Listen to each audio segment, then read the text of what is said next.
ટોરેન્ટોની સૌથી જૂનામાં જૂની સ્ટ્રીટ એટલે કે જીરાડ સ્ટ્રીટ 1700 પૂર્વેની આ સ્ટ્રીટ છે અને એમાં 50 થી 55 વર્ષ જૂનો પાનનો ગલ્લો છે. ઈસવીસન 1700 પૂર્વેની આ સ્ટ્રીટ છે અને એમાં 50 વર્ષ જૂનો આ પાનનો ગલ્લો છે. નામ છે બલદેવ પાનનો ગલ્લો. આપણે ત્યાં જઈએ.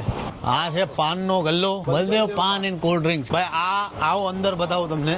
આ બલદેવ પાન સેન્ટરમાં 35 વર્ષથી આ મહેશભાઈ કામ કરે છે. ભાઈ 35 વર્ષથી. તમારા તો વિડીયો બહુ જોયો છે આપણે. અરે વાહ સરસ. શું બનાવીને ખવડાવવાના છો આજે અમને? ઓકે, બલદેવ સ્પેશિયલ પાન ખવડાવો.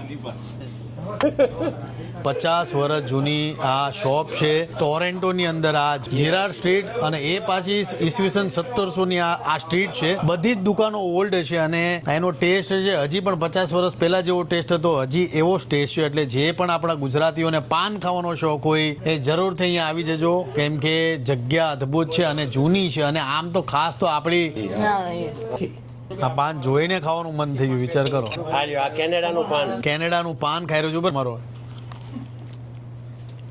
સોનું નિગમ છે. આ પીપરનું કટિંગ 1999 નું છે. આ સ્ટોરની સ્પેશિયાલિટી એવી છે કે આ બલદેવ પાનની અંદર અમારી પાસે 20 કસ્ટમર એવા હશે જૂના, જે ન્યુયોર્ક, શિકાગો, પેન્સિલ્વેનિયા થી ખાલી વીકલી પાન લેવા જ આવે છે. અમેરિકાથી પાન લેવા આવે ખાલી અને પાન લઈને પાછું જતું રહેવાનું. ક્યાં બાત. ભાઈ બલદેવ બહુ ફેમસ છે કેનેડામાં.